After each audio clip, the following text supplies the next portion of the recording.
Welcome back and thanks for staying with us. Now, the passenger rail agency has been embroiled in scandal after scandal. In the final report of the state capture inquiry, Chief Justice Raymond Zondo reveals President Cyril Ramaphosa failed for not assisting the state rail agency Prasa. The State Capture Commission has recommended a commission of inquiry be set to probe the railway agency alone. For more on this, we're joined by our reporter Heidi Giokos for more details. Heidi, I see you at one of the train stations owned by Prasa. Looks dilapidated, money there but not used, obviously, to actually maintain the infrastructure. Yes, indeed, Masero. It's such a worrying picture to think that this particular train station here in Kliptown, Soweto, deteriorated in about 6 months. We know that this particular train station was operating just before the lockdown in March 2020.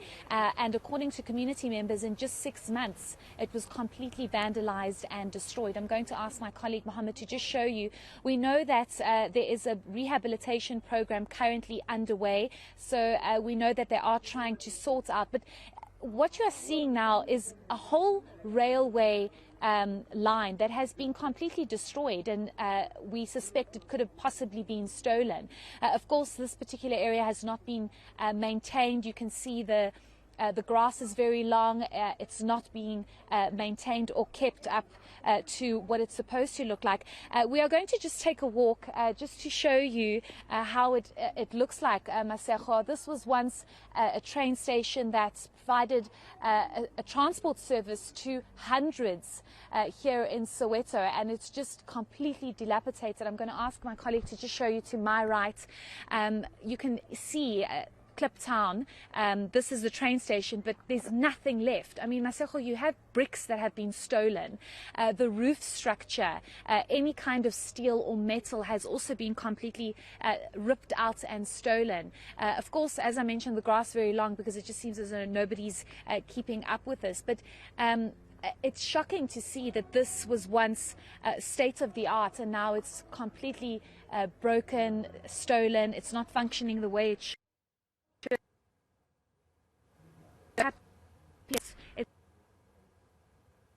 To them, they are unable to use this train service.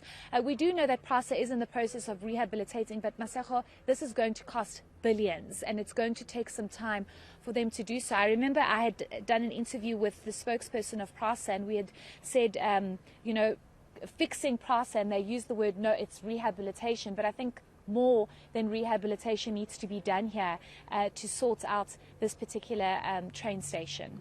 And Heidi, during that interview with the Prasa spokesperson, did they mention how reactionary this looks in terms of the fact that it looks like as an agency they literally leave the infrastructure to be dilapidated first and then use more money to fix what they already had? Exactly, Masejo, and you know, what we are showing you is not even half of it. So I'm just going to try and get out of here because there are a lot of trees and shrubs and stuff. But maybe while I answer that, I can just ask my colleague to just walk further down, Mohammed, where you are seeing tractors coming in. But you pose a very important question and point. This is highly problematic. So you're going to have this rehabilitation that's expected to cost billions of rands, and it's not just this particular train station in Gauteng that has been affected and shut down because of the vandalism and theft, and because it's just not operating the way it should.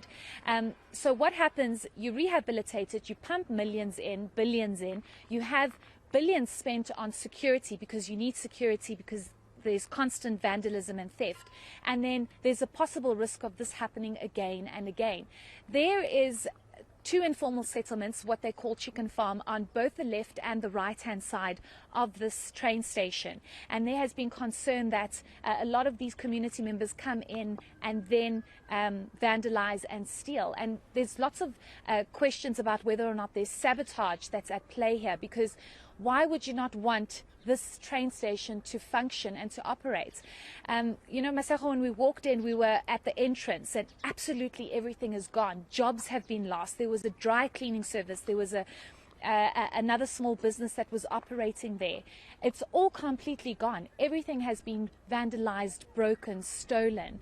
There's basically nothing here. They're mostly starting from scratch again. So Prasa most definitely has immense pressure to justify this kind of behavior and how this was allowed to happen under their watch. Yes, we know during lockdown everything was shut down. It was very difficult for a number of security personnel to be at various train stations. But if there is a possible risk of vandalism and theft, and if you know that train stations are under attack, why is there no protection? Because this is costing taxpayers even more money. And just looking at what the Zondo report spoke about, that President Cyril Ramaphosa at the time failed to protect the rail agency from corruption. It's not just vandalism and theft. At the end of the day, what happens at the top directly impacts passengers and South Africans on the ground, and this is what we are seeing here. It's just complete devastation, and there's nothing left. It's quite something, Heidi, to look at that. And I mean, imagine, look at those young children now, another place that they'll, wander off to play, and it poses a danger. We all know the story of Kaele to Makadla. But also, Heidi, the fact that, the train services are one of the cheapest that people in areas such as Soweto and other townships actually rely on to be able to get around because of how affordable it is. But now the community of Kliptown is expected to travel to other parts of Soweto just to catch a train or possibly have more money for the taxi. Yes, exactly. And we do know, if I'm not mistaken, Masego, the Naledi train station is also under rehabilitation. There were also massive issues there. So it's not to say that people in Kliptown or nearby Kliptown that use this train station services can now move to another part. It seems as though they might just have to rely on other forms of transport.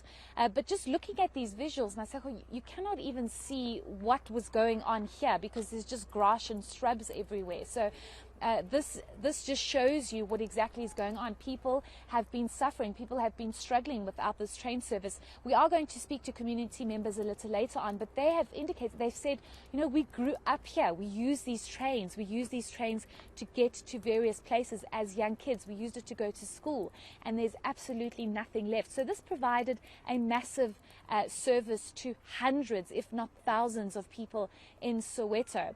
You mentioned the fact that there are kids playing here and speaking about what happened to Kaele to Magadla. Masego, people are just walking on this railway, and there are manholes that are open. There are other parts that are open where, it poses a massive risk for children playing here. Yes, we know the train service isn't operating. This is probably why people are using this infrastructure and this route probably as a shortcut. But still, there should be security. I spoke to the security guard off camera, and he said there are about 2 or 3 of them that are operating in the area just to make sure that they are here should anything go wrong.